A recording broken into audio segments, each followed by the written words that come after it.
Cvičení 3 bude rozšiřovat náš předchozí případ, takže tady vidíme, že tohle se tam tady vlastně opakuje. No a my tam máme přidat nějaký virtuální držák do automobilu, který by držel ty jednotlivé prvky. Tak samozřejmě první, co nás napadne, bude, že bychom chtěli vytvořit něco podobného. Tak něco podobného my samozřejmě můžeme vyzkoušet, ale když si tam vyřešíme všechny závislosti, tak tady zjistíme, že ten jednotlivý mountain bike holder nám bude řvát, protože si myslí, že my mu strkáme nikoliv mountain bike, ale strkáme mu obyčejný bike. No a k tomu, aby řval, tak samozřejmě ho musíme naimplementovat tak, že bude očekávat jenom ten jeden konkrétní typ. Ten bicykl samozřejmě bude očekávat cokoliv, bude genericky, takže ta specializace je tady do hloubky. Takže zjistili jsme, tudy cesta nevede. Cesta bude zajímavější, pokud využijeme to, co už známe, ten double dispatch nebo visitor z předchozího cvičení. No a tady využijeme k tomu, že to auto si samo rozhodne, jaký držák vlastně má postavit, a zase, aby to mohlo fungovat, potřebujeme double dispatch, takže ten bicykl bude volat svou virtuální metodu, která zpětně bude volat to auto. Pojďme se teda podívat do toho auta. Tak to auto, v nápovědi je řečeno, že byste si měli vytvořit pro to auto nějaký bicycle visitor.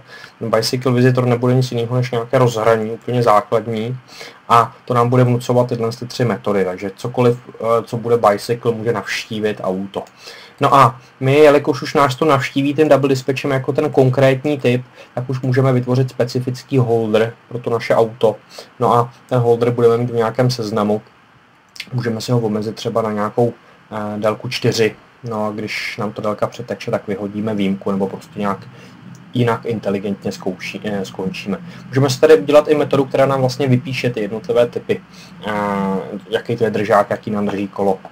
No a když se vrátíme teda k tomu našemu otestování, tak tohle už nám prakticky bude pěkně fungovat. Navíc my jsme schovali tu závislost mezi tím, že to auto má nějaký speciální holder pro každý konkrétní kolo.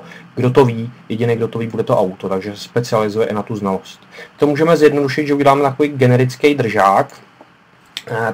Ta generičnost tady by měla ještě výhodu navíc, kdybychom neměli hierarchii třeba těch držáků, takže dejme tomu, že bychom chtěli třeba držák na panenku nebo držák na nějaký vánoční stromeček, tak prostě nemáme to hierarchicky kompatibilní, ale ta generičnost by nám pomohla.